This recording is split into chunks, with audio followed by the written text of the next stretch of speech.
Kasih dan sayang dari Tuhan kita Yesus Kristus selalu menyertai saudara dimanapun saudara berada, begitupun menyertai diriku dimanapun diriku ada. Saudara-saudaraku, jangan ragu, jangan kalah di dalam imanmu, tetap semangat, tetap kuat di dalam imanmu. Yakinlah Tuhan tidak akan pernah membiarkan kita dipermalukan atau ditelantarkan, dikecewakan. Janji Tuhan tepat pada waktunya dan semua itu selalu yang terbaik. Itu adalah ya dan amin.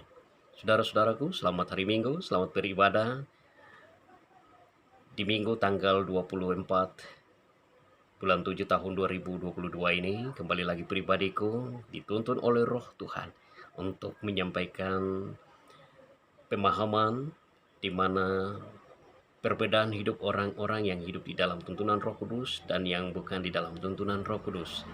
Saudara-saudaraku, orang-orang atau manusia yang hidup di dalam tuntunan Roh Kudus adalah orang-orang yang hidup sebagaimana yang tercatat di dalam Alkitab kita, yang difirmankan oleh Tuhan Yesus, yang tertulis di dalam Galatia 5 ayat 22 sampai dengan 23. Di sana dinyatakan yang hidup di dalam tuntunan Roh Kudus adalah orang-orang yang hidup sebagaimana hidup di dalam kasih, penuh dengan sukacita, damai sejahtera, kesabaran, kemurahan, kebaikan, kesetiaan, kelemah lembutan, penguasaan diri.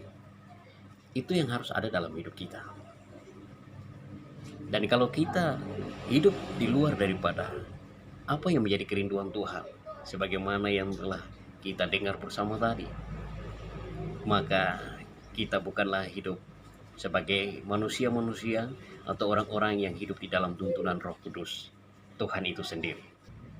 Dan saudara-saudaraku, manusia-manusia atau orang-orang yang benar-benar hidup dalam tuntunan Roh Kudus, mereka akan selalu mengajar tentang segala kebenaran yang daripada Allah. Sebagaimana yang tertulis dalam Yohanes pasal 14 ayatnya yang ke-26. Menyatakan, tetapi penghibur, yaitu Roh Kudus yang akan diutus oleh Bapa dalam namaku, dialah yang akan mengajarkan segala sesuatu kepadamu dan akan mengingatkan kamu akan semua yang telah kukatakan kepadamu.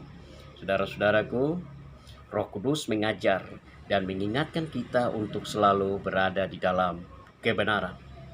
Dan itu harus dimiliki bagi setiap kita yang benar-benar hidup di dalam tuntunan Roh Kudus, atau orang-orang atau manusia-manusia yang mengakui bahwa dia hidup di dalam tuntunan Roh Kudus. Saudara-saudaraku, hal yang berikut, bila mana kita mengakui bahwa kita adalah anak-anak Tuhan yang hidup di dalam tuntunan Roh Kudus, maka kita harus bersaksi dan menyatakan bahwa Yesus Kristus adalah juru selamat dunia.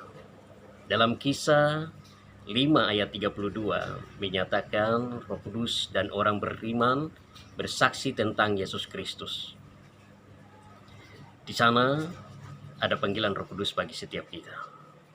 Dan bila mana kita benar-benar hidup di dalam tuntunan Roh Kudus, maka tidak ada rasa ketakutan di dalam hidup kita untuk bersaksi di dalam nama Tuhan Yesus Kristus, yang adalah juru selamat kita, umat manusia. Saudara-saudaraku, kita akan dapat membedakan setiap roh yang benar-benar berasal dari Allah dan roh yang bukan berasal dari Allah. Kita dapat membedakannya dari buah-buah roh, sebagaimana yang telah kita dengar dan telah tercatat di dalam Alkitab kita, di dalam Galatia tadi. Saudara-saudaraku, kasih dan sayang dari Tuhan Yesus selalu menyertai saudara dimanapun saudaraku berada. Jangan lemah, jangan kalah di dalam imanmu, tetaplah percaya. Hidup sebagaimana dituntun oleh Roh Kudus, maka tidak terlepas daripada hidup bersaksi di dalam nama Yesus Kristus dan hidup menurut kehendak daripada Tuhan Yesus Kristus itu sendiri. Di dalam nama Tuhan Yesus, aku mengatakannya. Haleluya, shalom saudara-saudaraku.